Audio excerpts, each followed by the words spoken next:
Uh, Hi, everybody. I'm Mark Bladner. I'm the president and CEO of the Jewish Federation, and thank you for joining us for what is a very, very important topic. It was titled Genetic Matchmaking, the Double-Edged Sword of the BRCA1 and BRCA2 genes for Jews in relation to cancer. We have three excellent physicians coming to speak to us tonight to provide really more about awareness of the challenges and the issues that are upon us. So I want to make sure we have as much time for them, along with your questions that may come up from the conversation. So I'm going to ask you to please make sure you stay muted during the presentations. On the bottom of the screen is the chat function. If you have any questions, feel free to put them in the chat and we'll follow up at the end after the three presentations themselves. And we'll get the evening started. So first, I want to welcome Senator Dr. Elizabeth Steiner Hayward, who is a family physician and for the past 10 years has been a state senator here in Oregon. So Elizabeth, we'll start with you. Thanks so much, Mark. And good evening, everybody. It's a real pleasure to see a lot of new names in the participant list and some very dear friends who I've known for a long time, including related to this work. One of the reasons that I'm here today is that I've had the privilege of working with Dr. Shepard for many years. I think he and I have worked together off and on for the better part of 30 years now. And we have talked a lot about the impact of these genes on the Jewish community, because he has an overarching interest and expertise in pancreatic cancer, and I have in the past done a lot of work on breast cancer, early detection and prevention. And that's a place where BRCA brings those two things together. And you're going to hear a lot more from the folks, Dr. Shepard and Dr. Brody, who are the real experts on this, from that perspective. I'm going to talk about this from a slightly different perspective. In the past, 10, 15 years ago, when we first knew about these genes, we had very limited options available. If you found out that you had these genes, you might be able to make a choice to have some prophylactic surgery, but we didn't have a lot of medical options for treating people, medications that we could offer. We didn't have as sophisticated early screening techniques that we could use. And so one of the things we think about a lot in medicine is always that balance between knowledge and fear, right? And when we think about testing for BRCA, and you'll hear a lot more about this from the two people who will follow me in this conversation, we always have to have a conversation where we're helping people understand what their own personal fears are, what the ramifications of a positive or negative test might be, and what having that knowledge might allow them to do, might empower them to do, conversations that they might choose to have or not have with their family members, and what their options might be going forward if in fact they do carry these genetic mutations. When we didn't have a lot of options, that balance was weighted more towards the fear side. And it was a little harder to convince people that it made a lot of sense to get tested when it would provoke a lot of anxiety, understandably, because of the increased risk. And there wouldn't necessarily be a lot you could do about this. And it brought up really complicated conversations in families. Some of you on this call know what I'm talking about. And it was really a challenge for people. That balance has changed. We have so many more options now. We have more options for early detection. We have more options for prevention. We know so much more about the implications of these genetic mutations, and we can engage in a much more robust conversation. And so now the balance is weighted much more towards knowledge. And that's why this topic is so important. In the general population, and you'll hear this again tonight, but it's an important number, so I want you to hear it for the first time now. The general population, only 1 in 400 people carries one of these mutations. In the Ashkenazi Jewish population, that is 1 in 40. There is a 10 times higher risk that if you're an Ashkenazi Jew, you carry this genetic mutation than if you are somebody who's not an Ashkenazi Jew, right? That means that this conversation about understanding the implications of carrying one of these mutations is much more important in our community. And that's why I'm particularly grateful to Dr. Shepard and Dr. Brody for being willing to take time out of their incredibly busy schedules to come talk with us tonight about this topic so that we can really think about it. And the other point that I want to make is, why do I, as a family physician, care about this? Family physicians are on the front line of this conversation. They can and should be the people, your primary care physician can and should be the person you start this conversation with. They know, primary care doctors know a lot more about this than we did 15 or 20 years ago. We feel a lot more comfortable having these conversations about options. We may end up referring you to a genetic counselor. We may end up referring you to a specialist like Dr. Shepard, or to, for example, the OHSU Breast Center that does a lot of work on this issue. We might end up doing that, but we're a great place to start. There are national guidelines about when you automatically want to recommend testing.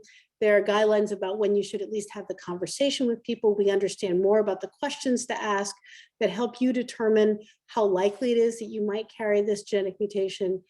So your primary care physician is a place you can and should start to have this conversation. And you're going to hear more in a little while about some of the questions you should be asking and that your doctor should be asking you. The last thing I want to say before I turn it over to my colleagues is this. Many times, if we catch these cancers early, the ones that you're going to hear about tonight, breast cancer, ovarian cancer, pancreatic cancer, they are very treatable if we catch them early. The long-term prognosis is very good if we catch them early. However, in particular, for ovarian and pancreatic cancer, some of the early signs of these diseases can seem like normal variations, right? You got a little bit of bloating, maybe you got some gas, right? Okay, I'm not going to think much of it. Well, once every month or so, no big deal. If you're not feeling that feeling many days, that's something you need to talk to your doctor about. And I'm going to be really blunt here. Historically, doctors have sometimes written off vague symptoms, and that's a problem. And I'm going to admit that up front. We know our own bodies better than any physician ever can. We know what's normal for us. And if you're having new symptoms, even if they're kind of vague, it's worth talking to your doctor. It's worth pushing. It's worth asking questions about and making sure that they're considering, especially making sure that they know that you might be more at risk for one of these cancers, right? So without further ado, I want to turn it back to my colleagues, to Mark, to introduce my colleagues. And I want to say thank you to each and every one of you for taking some time this evening to listen to some really important information that can have really critical, life-changing ramifications and that we can now do something about. So thanks for inviting me to participate, and I'm really looking forward to hearing from my colleagues. Elizabeth, thank you for that excellent introduction to tonight's program. So first, I want to welcome Dr. Brett Shepard. Dr. Shepard is a professor of surgery, Division of Gastrointestinal and General Surgery, the William E. Colson Chair of Pancreatic Disease Research, and the Vice Chair for Quality and Clinical Operations at OHSU. So Dr. Shepard, I'll turn it over to you. And he's a mensch. Can I just say he's a mensch? One of the problems with working with Elizabeth for like over 30 years is following her. She's so impressive, and it's hard to say much more than what you just said, Elizabeth. Thank you very much. I would like to add and reinforce that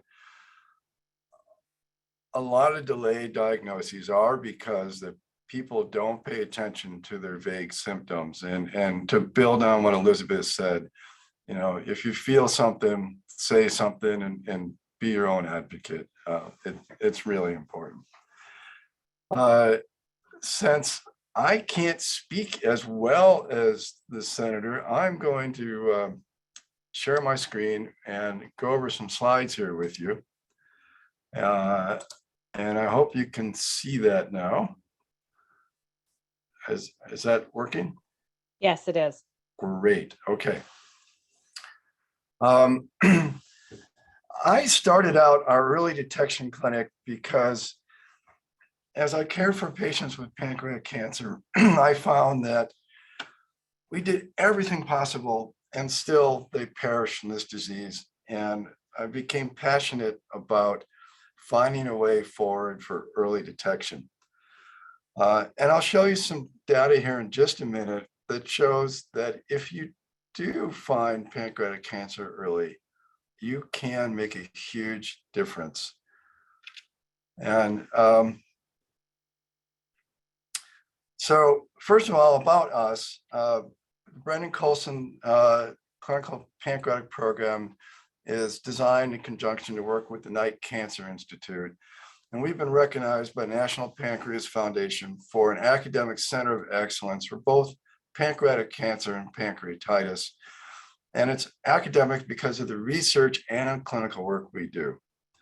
We are one of 24 clinics globally that actually have an early detection clinic and have a family registry for which we can follow people long-term. As you can see, we have a clinical arm of that as well to take care of patients with pancreatic cancer, but that's really not what we're talking about tonight. But I did want to sort of set the stage for you and have you understand what the current background is, the current environment of pancreatic cancer is, and what it can be. So, as you can see on this slide, pancreatic cancer in the not too distant future is going to be the second or third leading cause of cancer death in the United States. And a lot of that is due because for breast, colorectal, prostate, and even now lung, we have opportunities for early detection and to catch it earlier, which we don't really yet have, except for what we're going to talk about tonight for generic pancreatic cancer. And if you look at your ability to survive this disease, this is a survival graph. So the long axis is the number of months you survive since diagnosis. And of course, the vertical axis is the percent. You can see if you catch it late in late stages, really very few people survive. And if you catch it at an early stage, but not the earliest stage we're talking about, at least, you know, there's a 40–30% survival. But we want to do better than that, and we can do better than that. And this is a similar graph that shows what can happen when selected patients with high risk for pancreatic cancer are screened. And endoscopic ultrasound, this EUS over here, we'll talk about a little bit later, but it really is endoscopy. You get sedated. Many of you had a colonoscopy. It's pretty similar to that, except it goes down your mouth and not your rectum. But you can see here, if you look at this top line, if you catch early disease before it becomes invasive, so then you basically have close to 100% survival. If you catch it at a little bit earlier age, you have about an 80% survival. And even if you're unlucky enough to be in a detection program where you get your cancer detected during surveillance, you still survive much longer than people who've had it detected just randomly. So this line is what we're all about tonight. And this is why we're bringing it to your attention about BRCA2 and pancreatic cancer. And as Elizabeth said, the same goes for breast cancer and ovarian cancer. So just briefly by the numbers, there's about 62,000 cases of pancreatic cancer a year in the United States. About 50,000 people unfortunately die from it. The overall survival is 11%. But for people who get caught early and can get care, you know, who can get surgery and chemotherapy, it's about 40%. The most common mutations that we're talking about here are BRCA2, BRCA1, and PALB2, which are mutations that are all sort of related to the same chromosome arms that Dr. Brody will go over a bit more. And he's likely also to mention something called Fanconi's anemia, which also plays into this, but he'll go over that in a little bit greater detail.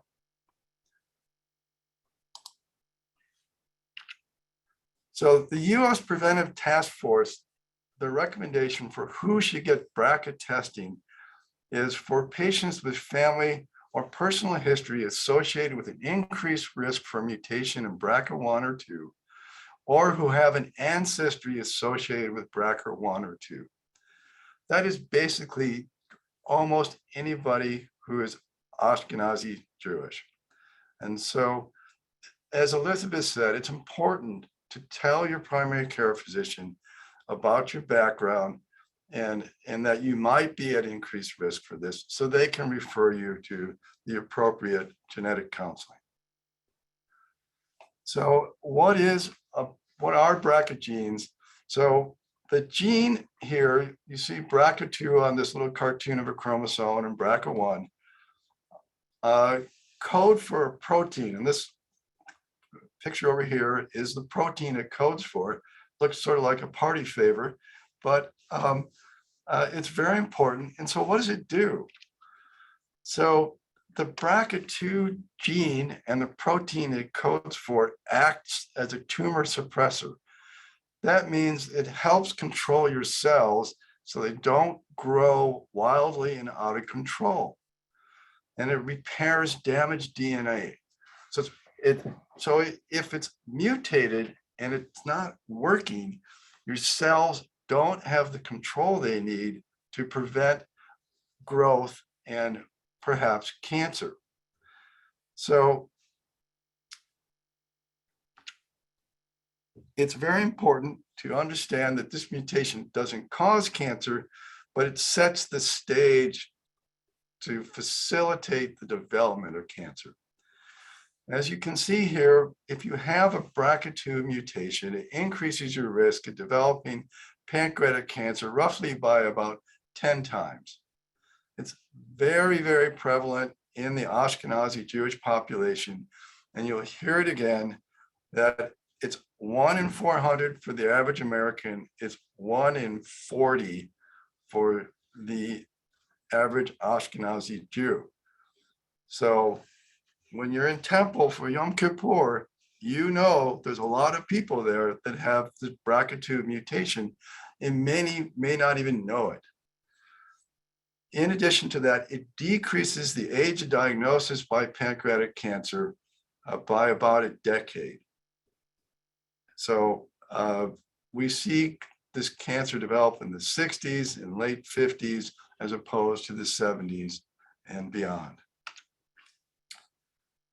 Just to be fair, there are other genetic risk factors that can affect other groups, and I'm just putting them up here. But I want to draw attention to familial pancreatic cancer, which is sort of a diverse grouping, but you may not know you have BRCA2, and you may have pancreatic cancer in your family. And if you're an Ashkenazi Jew and you have a history of pancreatic cancer, you should go get tested, because you can see that the increased risk is very substantial. Now, when should we start surveillance if you do have a BRCA2 mutation? If you have a mutation and you have a family history of pancreatic cancer, at age 50, you should start being screened. Now, due to something called genetic anticipation, which means the next generation may get this problem earlier, we start 10 years before the known patient in the family that got pancreatic cancer. So if it was under the age of 60, rather than starting at 50, we might start at 48 or 47. So it's important to know your family history if it's possible. Now, most centers will, and ours is included, will start surveillance with body imaging and then the endoscopic ultrasound, and it will alternate every year with that. And the other thing that is very important is we'll follow hemoglobin A1C, which is a marker for diabetes, because in some cases, we can see your blood sugar control getting worse up to 3 years before your diagnosis of pancreatic cancer. So it's important to be able to follow that. And the next thing is about lifestyle counseling. sometimes, as we know, we're our own worst enemies. We're going to go over what you can do. It's very simple just to reduce your risk of developing pancreatic cancer, whether you have BRCA2 or not. So these are the factors that can increase your risk of developing pancreatic cancer. Don't smoke. Don't be around people that smoke. Don't get overweight. Don't eat a diet high in animal fat. Eat a Mediterranean diet, and don't be a slug. Get off the couch. So, and if I'll show you how important that is in just a second, but these are simple things. And if you go to your family care physician, they're going to tell you the same thing, because this doesn't only prevent pancreatic cancer, but it helps your heart and many other aspects of your life. So if you look at this study that was conducted by the NIH, they looked at 500,000 patients, and they graded you whether you were a non-smoker, you didn't drink much, you complied with the Mediterranean diet, you stayed thin, and you worked out. If you did all this, you had a 58% relative risk reduction in your chance of developing pancreatic cancer. That's fairly profound just from changing the way you live your life. So part of this, you can overcome your mutation. You can overcome the downside by changing the way you live. Just to be clear, physical activity means either 150 minutes of moderate activity per week or 75 minutes of vigorous activity per week, which are World Health Organization guidelines. Interestingly, if you do that, if you just do that, you reduce your pancreatic risk by 11%. And it turns out, for whatever reason, that moderate intensity, so brisk walking, is probably more important than running a marathon. So for all of us who are more prone to sitting on the couch, just get out and walk quickly, and it'll be great.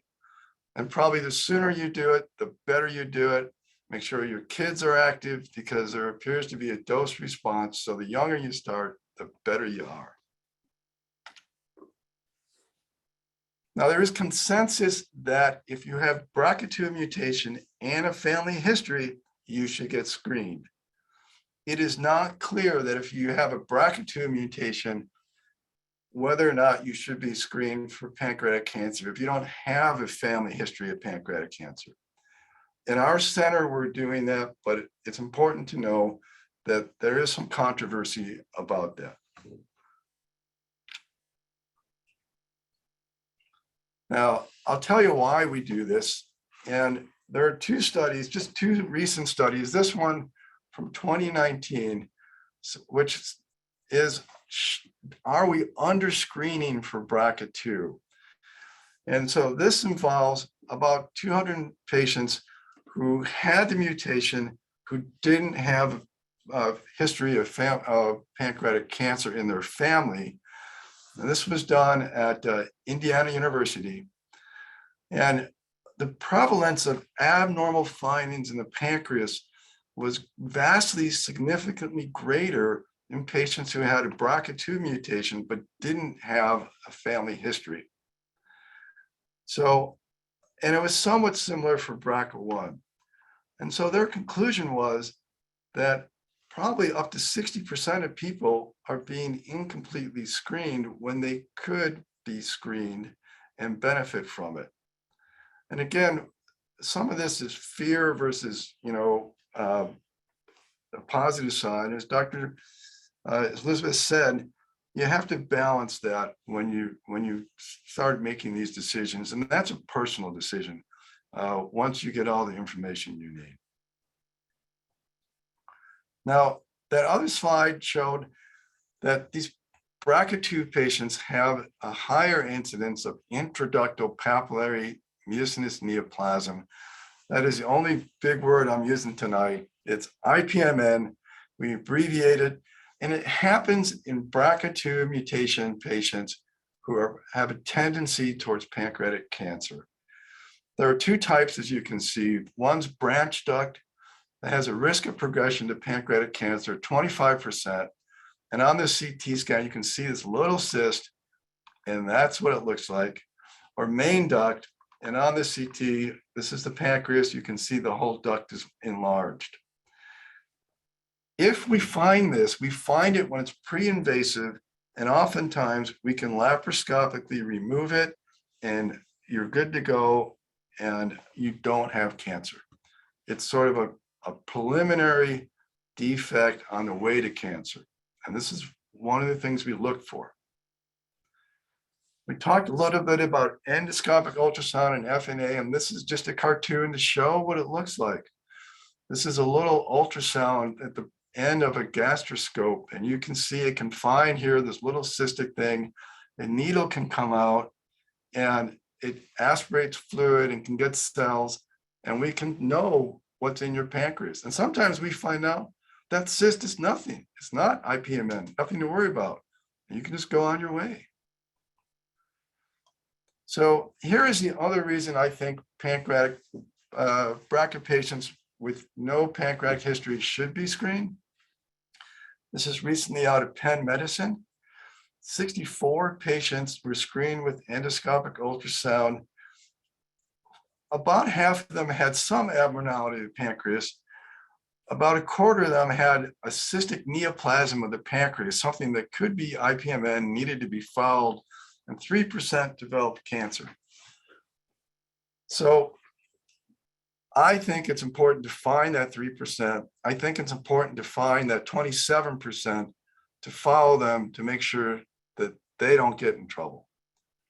And that's why at our center, we do follow patients that don't have a family history, but do have a BRCA2 mutation.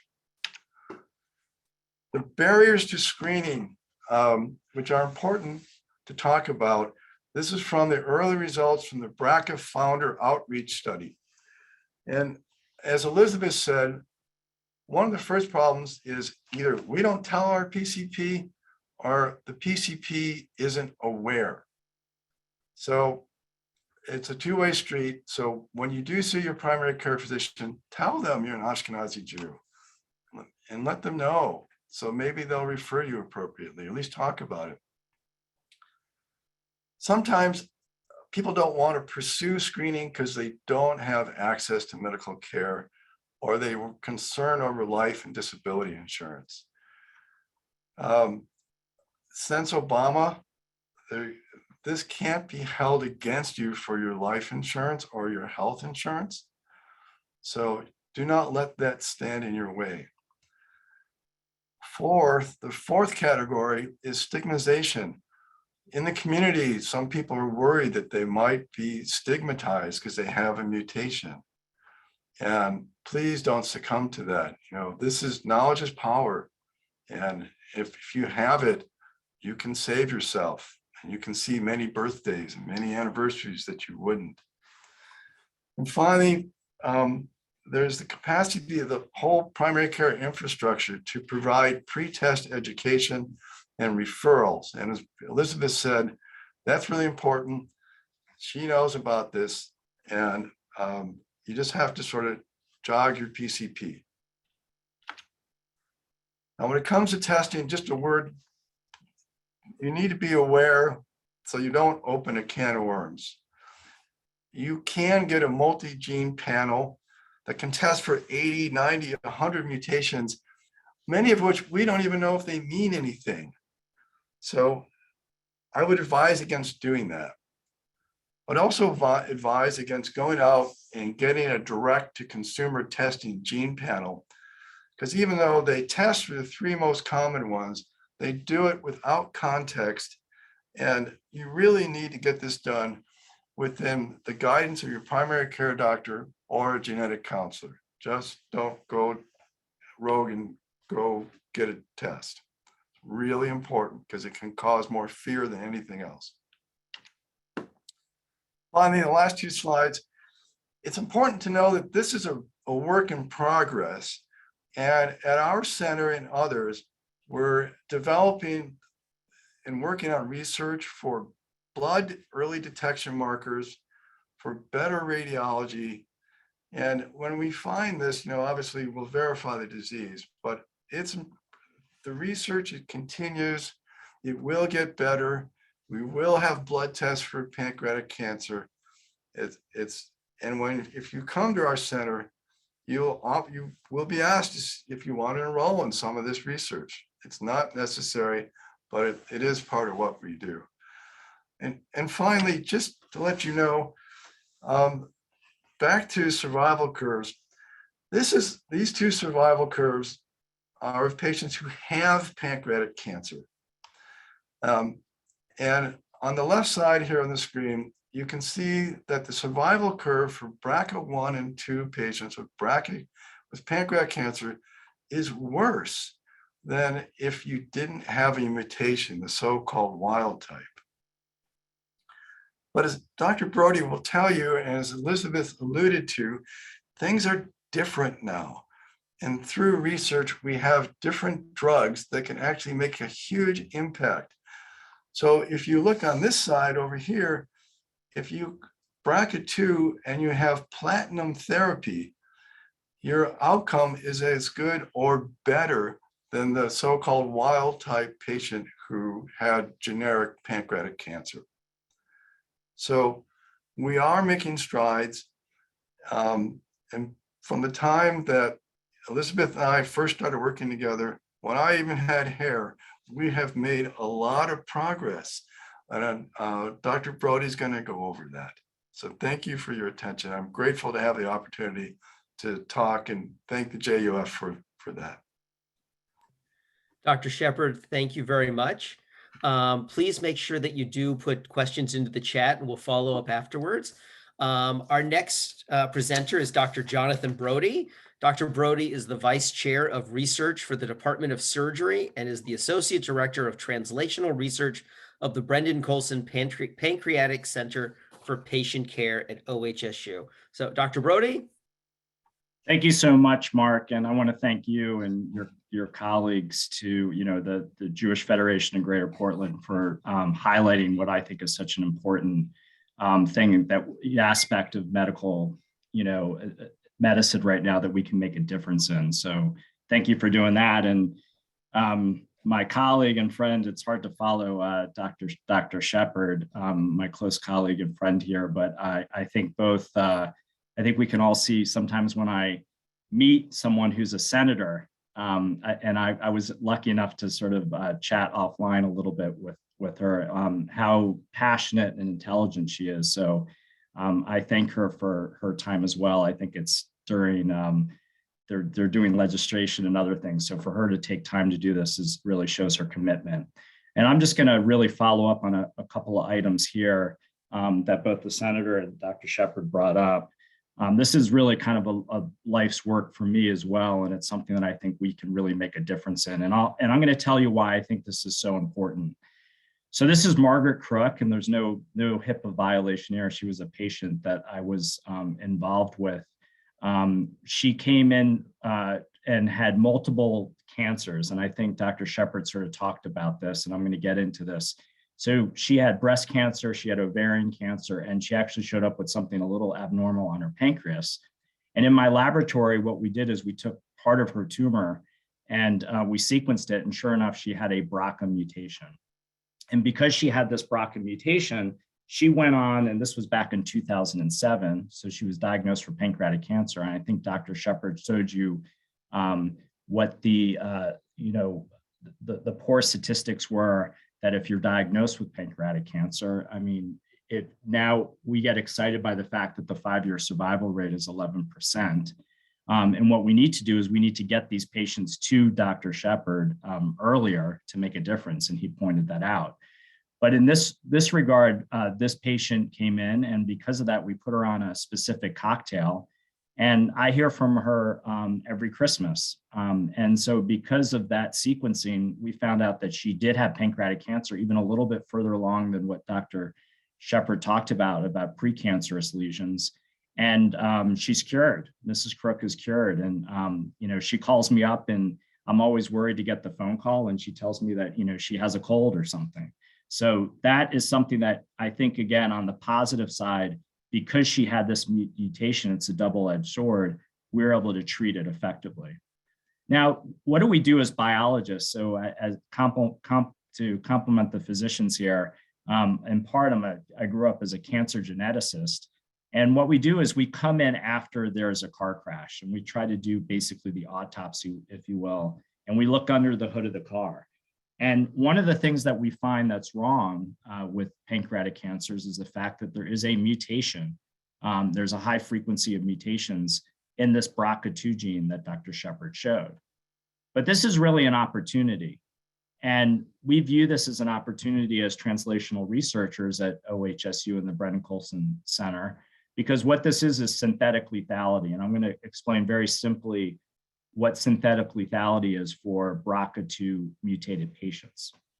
What it means is that if you're driving in your car and you get a flat tire, you're not that concerned because basically what's going to happen is that you have a spare tire and you could change the tire.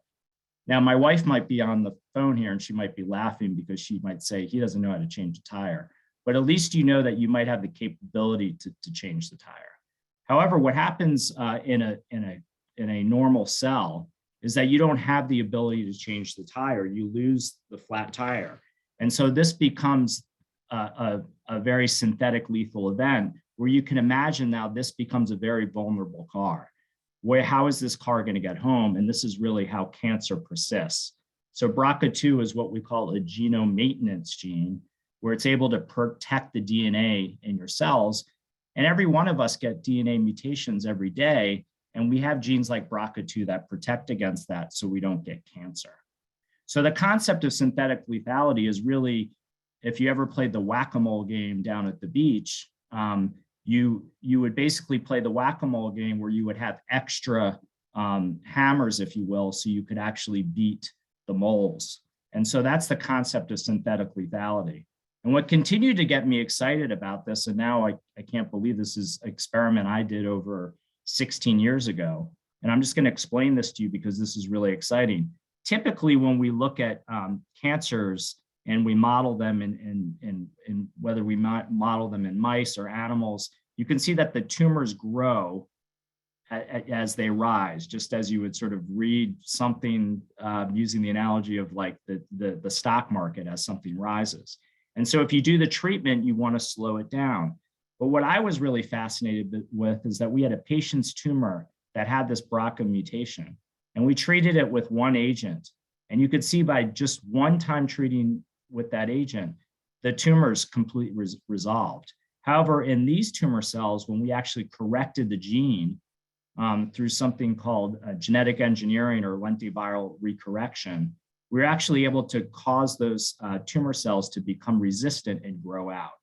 So this was a potential thought from myself and others back in 2005 that patients who unfortunately got this disease but had this mutation, there would be room for improvement. And sure enough, because of this, we've been part of clinical trials where we study this. And one of our close collaborators at OHSU and the Brennan Coulson Center, Talia Golan, who's at Sheba Medical Center in Tel Aviv, who sees more Ashkenazi Jewish patients in pancreatic cancer than anyone else, she did a trial where she showed there was an effect when we give a specific targeted therapy against patients, they do better than ones who don't.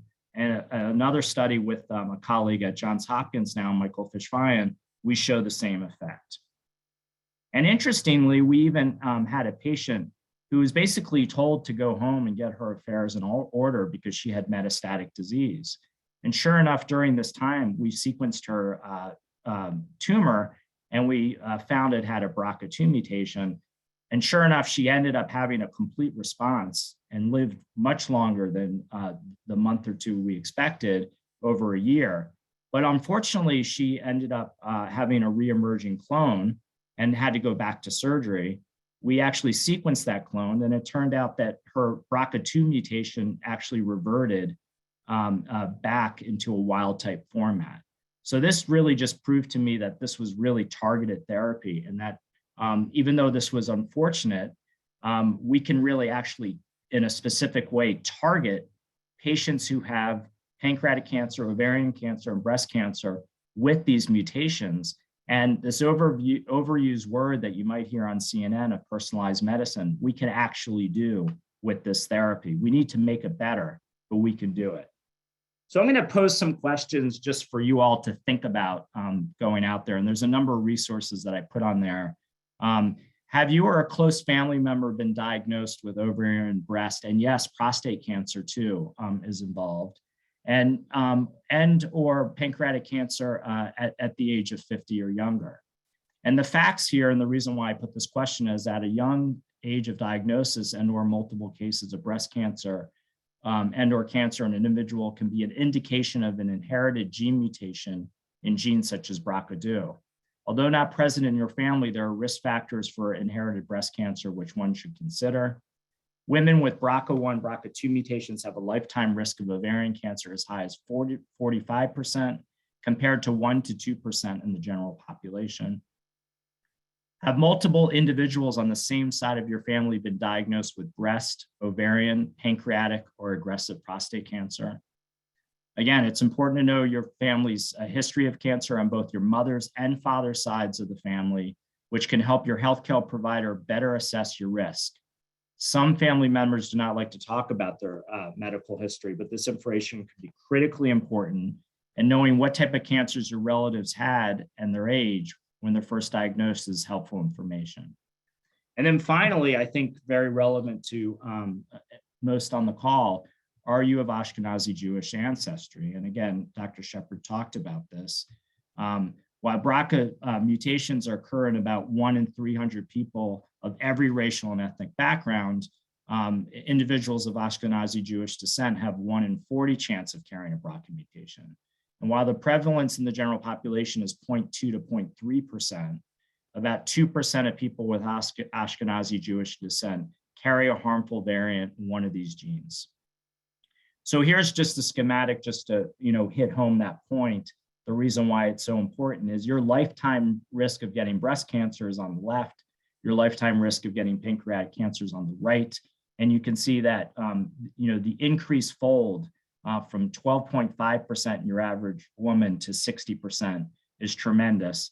Even 1.5% versus 5 to 10% in pancreatic cancer. And that depends on, Dr. Shepard even showed percentages that were higher in some studies. What's really interesting to note, what we found out is that in our OHSU registry that Dr. Shepard runs of pancreatic cancer patients, when we sequence over 500 patients, we found that over 31% of them could actually have defects either in BRCA or related genes. And you can see on the right here, this is a study I was a part of where we sequenced thousands of patients, and we looked at the prevalence of how prevalent this could be in all different types of cancers. Again, this is BRCA1, BRCA2, and related genes. And we found that over 15% in the general population across the country on pancreatic cancer patients had a defect in this gene. So this is even more prevalent than we realized in the general population. So what are we doing about this specifically at OHSU and globally? Well, we've taken a real global effect, and I want to give a shout out to the Hirschberg Foundation, which is a national foundation that just funded this project with us. And the point of this is we set up an international BRCA Pink consortium. And I'll show that in a minute. And really what the point of this consortium is, right now we have signed on Memorial Sloan Kettering, University of Pennsylvania, Sheba Medical Center, and Johns Hopkins, and we've included UCLA more recently. And the point of this is because these numbers are so low, we want to study all these tumors and we want to break down the walls of academic institutions and make sure that we can study all these different types of tumors to address some of the questions that have been raised, and I'll bring up some of those more. At the end of the day, what we want to do is find early detection strategies, new therapies, and then put them back into the consortium to run a multi-center clinical trial. So what about early detection? And there's so many questions remaining. Again, I think Dr. Shepard really kind of brought us up to the state of the union and really kind of what the current state of medicine is and thinking about this. But I think really some of the economical as well as some of the big picture question is how much should we screen and how often should we screen? What type of screening should we do? And why do some people, for instance, with these mutations, why do they get breast over ovarian or pancreatic cancer? And, is it just the fact that sometimes pancreatic cancer develops a little bit later in life? We know that it's more of a disease of the 6th and 7th and 8th decades. And then, as again was mentioned before, what are some of the environmental influences that interact with this gene? Is it smoking? Is it obesity? Is it drinking? And what can we learn from these high-risk individuals? Can we actually find this early detection marker that we want? Again, Dr. Shepard mentioned this. This is something that's very interesting to me, is this concept of Fanconi anemia, which has a high prevalence in the Jewish community as well. So it turns out that, sometimes if you're Ashkenazi Jewish and you marry someone else who's Ashkenazi Jewish and you're going to try to have children, they might ask you if you want to get genetic testing, not just because of the BRCA genes, but also because of these Fanconi genes. And you can get Fanconi anemia, which is really a debilitating disease that usually children don't live past their teen years. And what that means is they end up getting, you have 2 copies of every gene, and this is a mutation in both copies. But what's known is that some people are carriers for these genes, and that might make them of higher a chance of higher risk for diseases like pancreatic cancer and breast cancer and ovarian cancer, because they're within the same gene family, if you will, moving forward. But we still need to figure that out. The other thing we need to figure out is we don't know that everyone, there are a lot of what you probably have heard of in from various news sources, is this concept of polymorphisms. These are not potentially disease-driving mutations, but they're the differences of what makes us all different. And there's certain variants and polymorphisms that arise in BRCA genes, and we really don't know what those are. In fact, we call them variants of unknown significance. So what is the future? I think one of the other concepts that we're really thinking about is this idea of therapeutic resistance. So even in the patients that we have this targeted therapy for, can we make it better? And that's something that me and Rosie Sears and others at OHSU are working hard on. I think I saw that my graduate student, he was on this call, James Carroll, and that's one of his, that's basically his PhD thesis. We have to start patients earlier on treatments and get them into the hands of people like Dr. Shepard early on. If we can identify these high-risk individuals who have suspicious lesions and get them into the operating room, we could potentially cure these patients.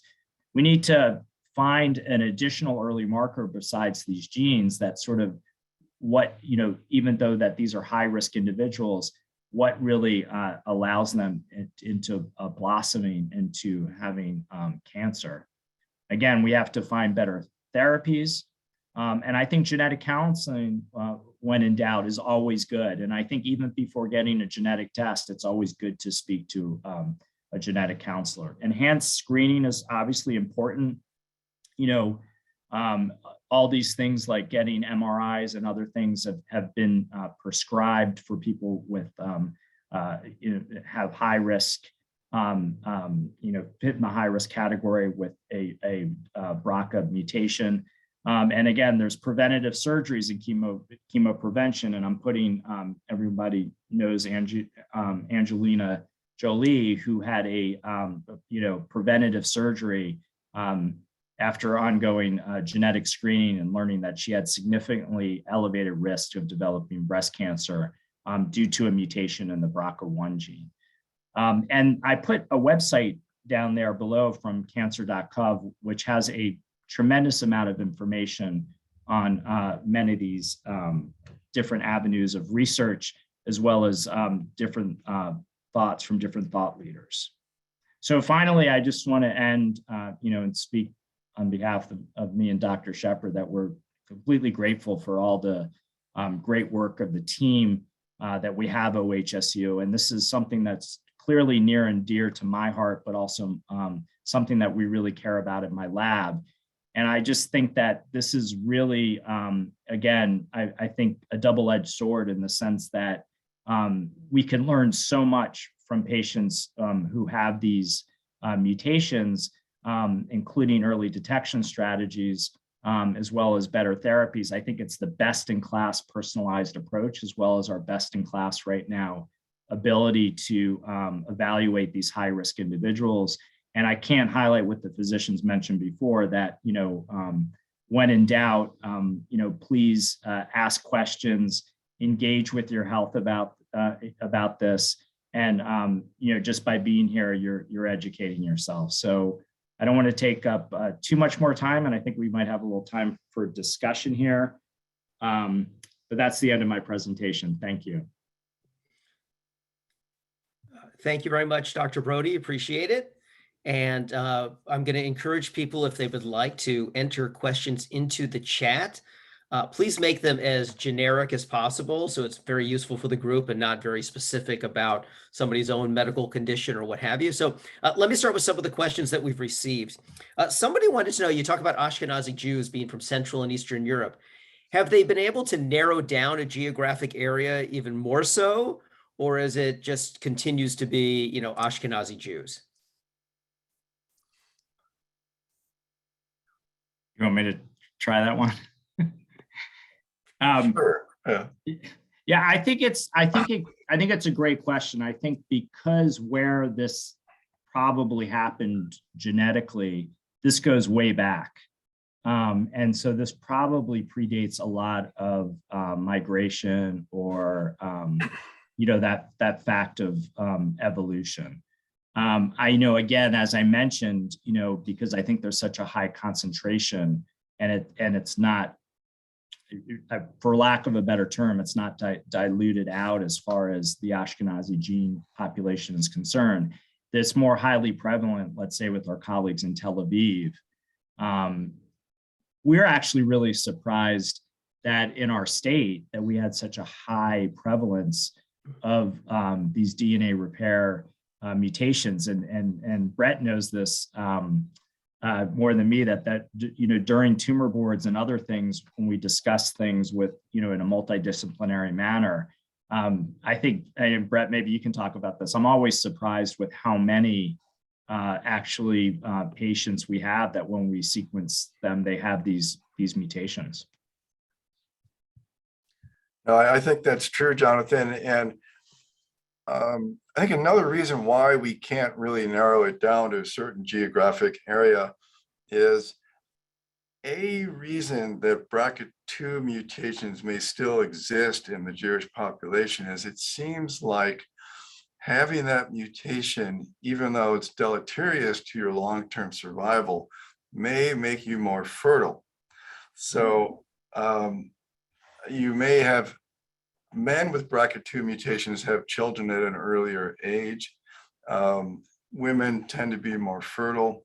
So it may be, in a way, one of those things that persisted in our population because there is some weird evolutionary advantage to it.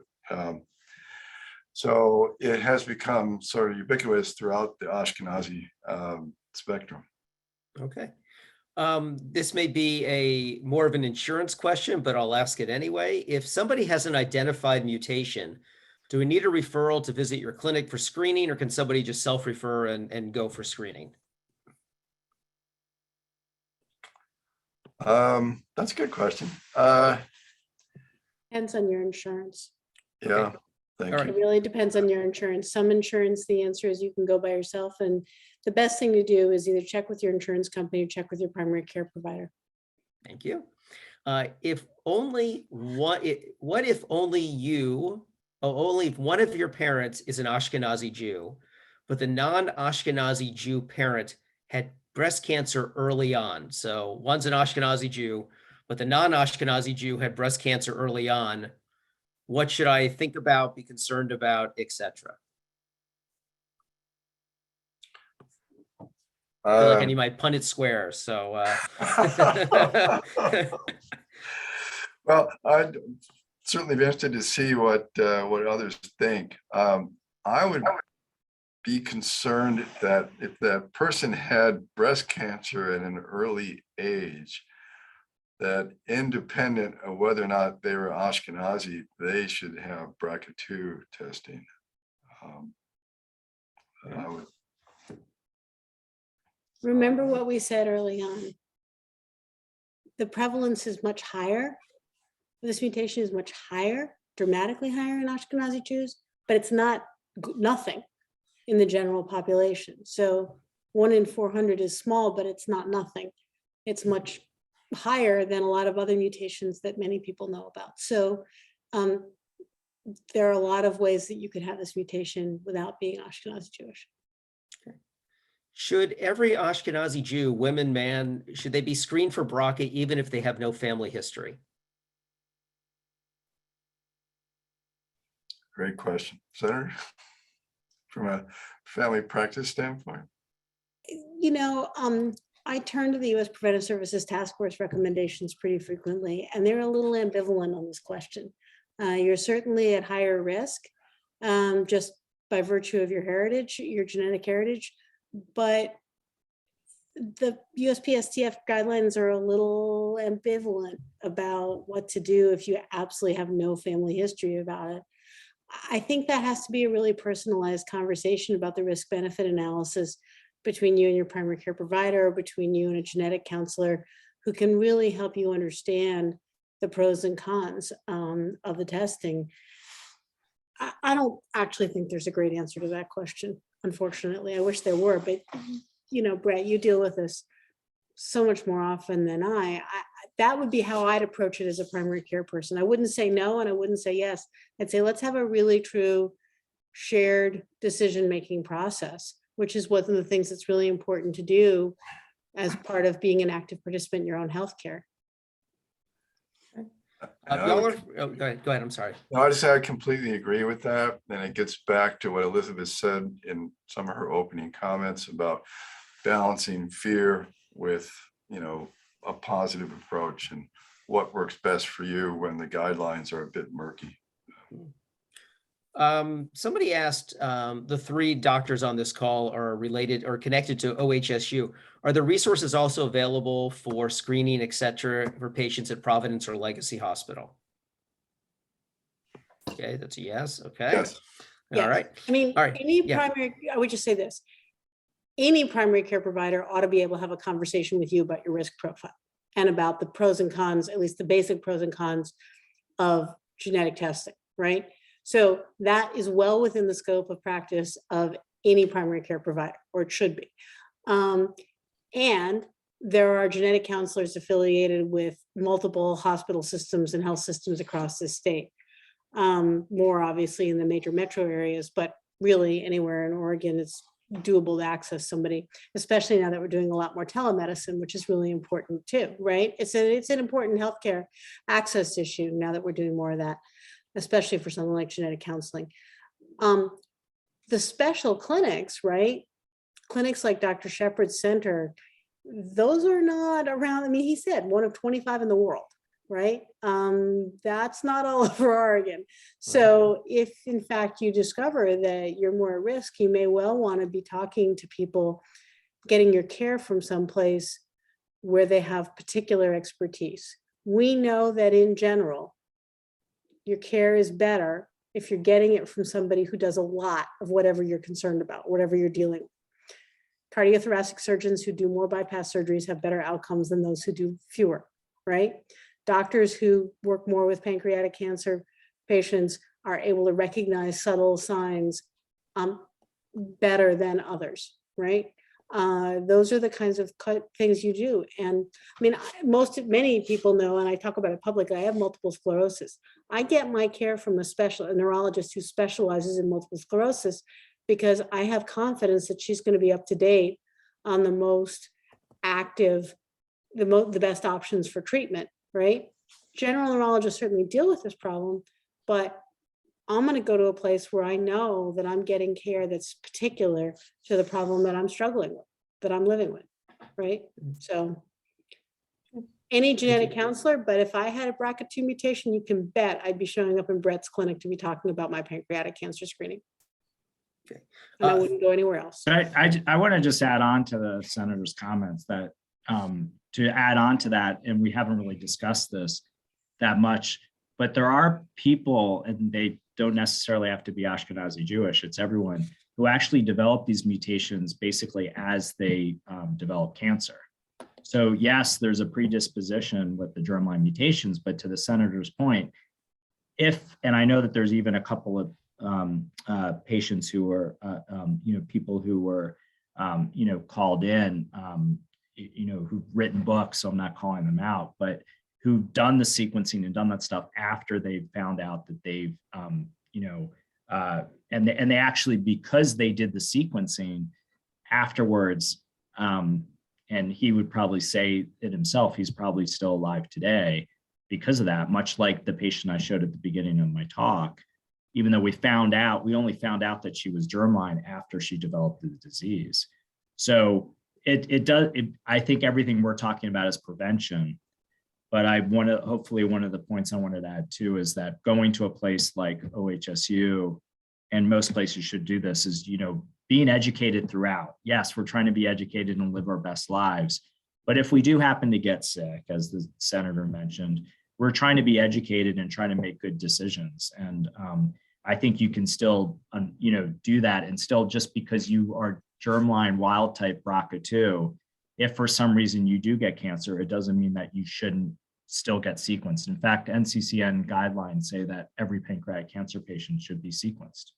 Can I just stop you for 1 second?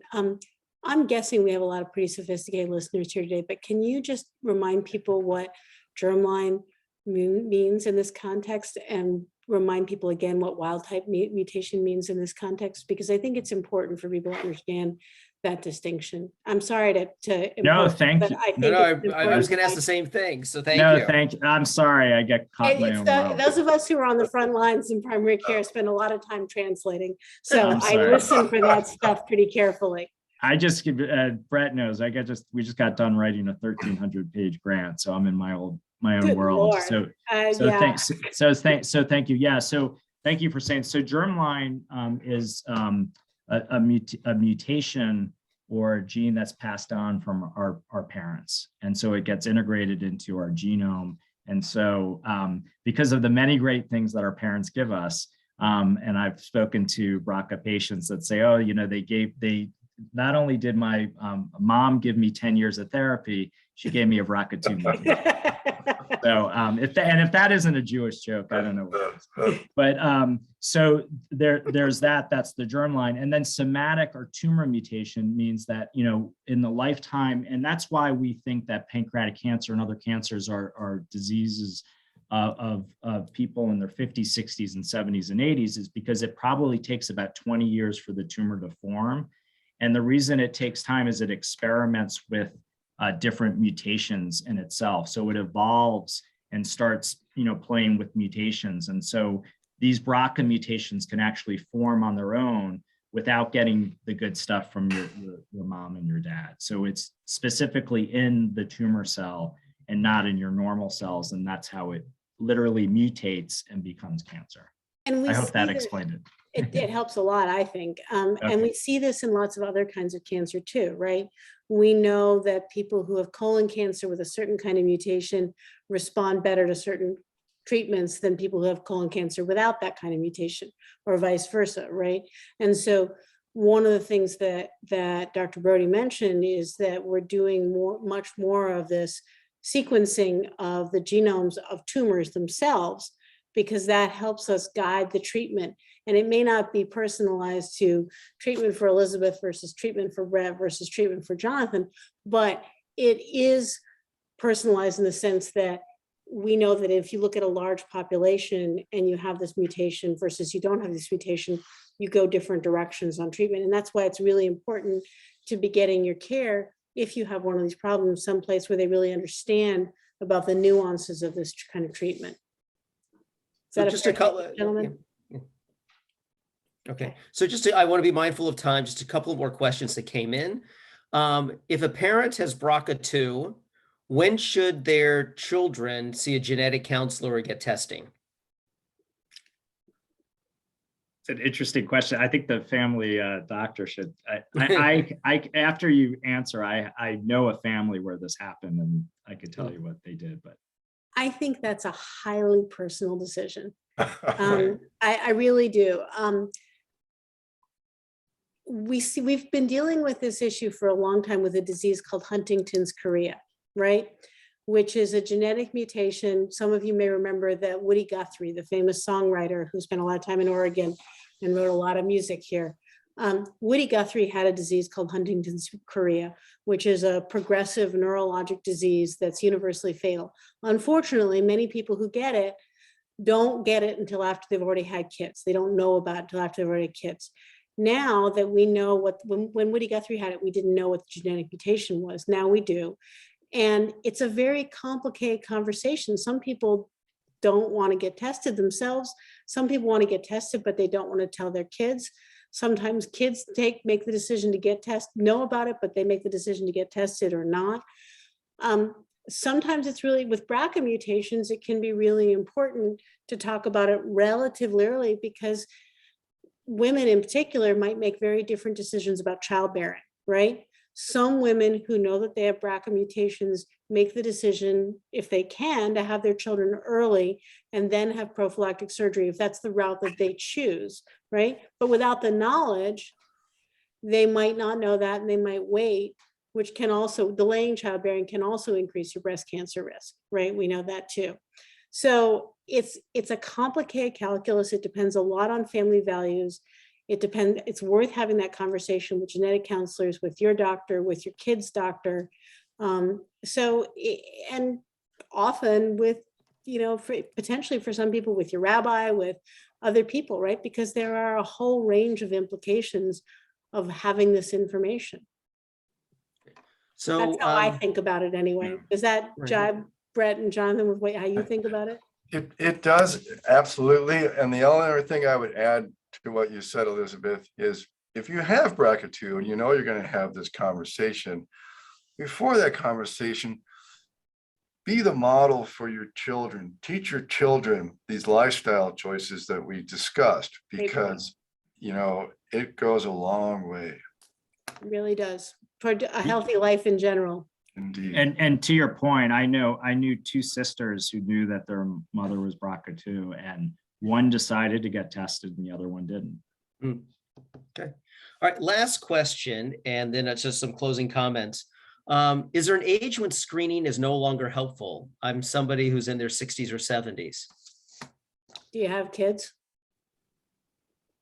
That's my break point. That's a great point. That's my break point right there. If you have kids, then there's no age that's too late. Great point. In my opinion. Okay.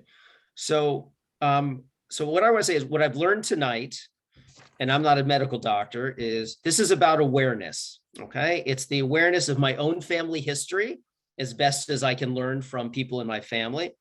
It's about awareness of whether it's my primary care physician or talking to a doctor to say, I'm an Ashkenazi Jew, and I want you to know that. There are plenty of resources in our community, whether it's OHSU, Legacy, Providence, Kaiser, et cetera.